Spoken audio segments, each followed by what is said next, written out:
kami memperkenalkan diri.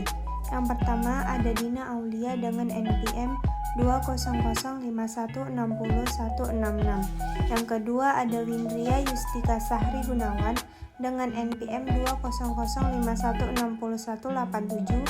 Dan yang terakhir ada email Asri Azim dengan NPM 20051606189.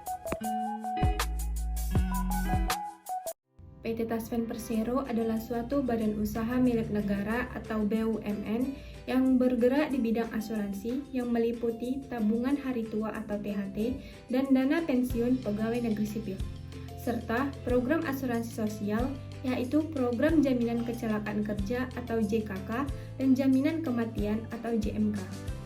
PT Taspen didirikan pada tanggal 17 April 1963 dengan kantor pusat yang berada di Jakarta. Berdasarkan peraturan pemerintah nomor 15 tahun 1963, PT Taspen bertujuan untuk meningkatkan kesejahteraan pegawai negeri sipil atau PNS dan keluarganya dengan memberikan jaminan keuangan pada waktu mencapai usia pensiunan. PT Taspen Persero Kantor Cabang Utama Medan merupakan salah satu kantor cabang dari 42 provinsi yang paling utama di Medan. PT Taspen Persero KCU Medan mulai beroperasi pada tahun 1984 yang terletak di Jalan Haji Adam Malik nomor 64 Cilasas, Kecamatan Medan Barat. Di sini saya akan menjawab pertanyaan tentang bagaimana penilaian kinerja PT Taspen Persero KCU Medan. Nah, untuk menjawab itu, PT Taspen Persero Kantor Cabang Utama Medan dalam melakukan penilaian kerja, mereka menggunakan aplikasi yang berbasis web yaitu KPI atau Key Performance Indicator.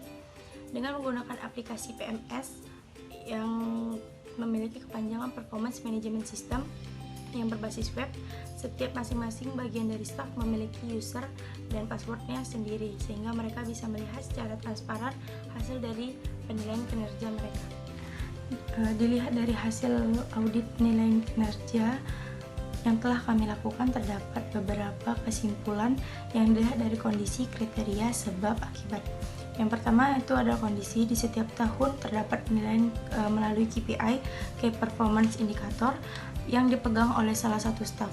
Jika penilaian KPI staf dari cabang itu rendah, hal ini mempengaruhi dari nilai perankingan dari pusat. Untuk kriteria dan KPI berupa job desk di luar dari KPI yang dikerjakan dalam keseharian. Dalam melakukan non-KPI akan dilakukan pelatihan, contoh dalam pelatihan dosir yang tiap tahun akan dilakukan pelatihan.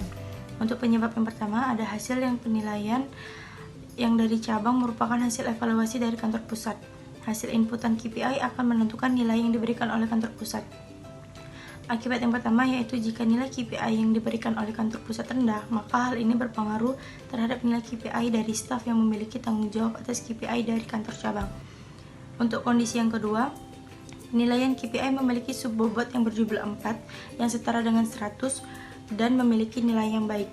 Untuk kriteria, di dalam penilaian KPI memiliki subbobot 4 sebagai hasil evaluasi.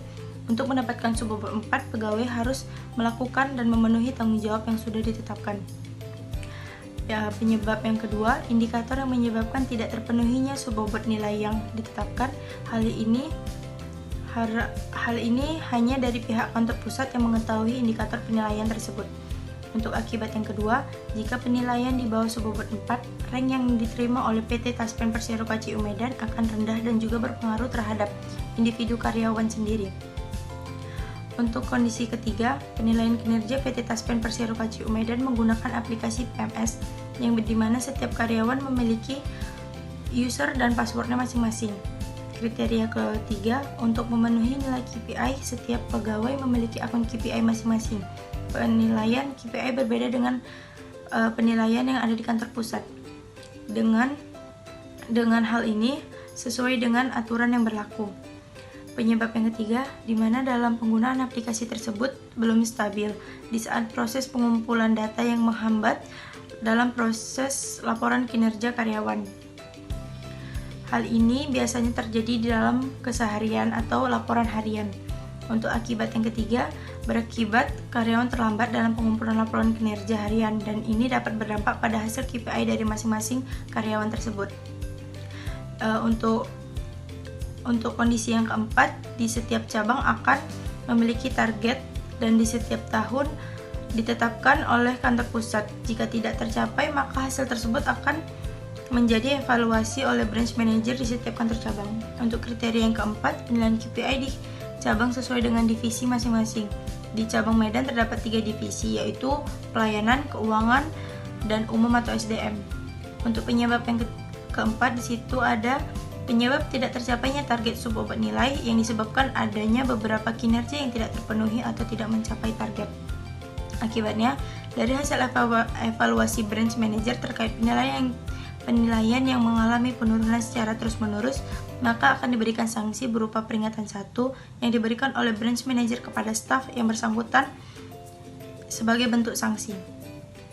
Oke, baiklah, saya akan menjelaskan hasil audit yang kami lakukan. Terdapat 2 kelemahan. Kelemahan yang pertama, pada program penilaian kinerja pada saat penggunaan aplikasi PMS atau platform manajemen sistem yang belum stabil, di mana pada saat pengumpulan data yang diberikan itu tidak tersimpan. Dan kelemahan yang kedua, pada program TJSL, tanggung jawab sosial perusahaan PT Taspen Persero KCU Medan lebih ke mitra binaan.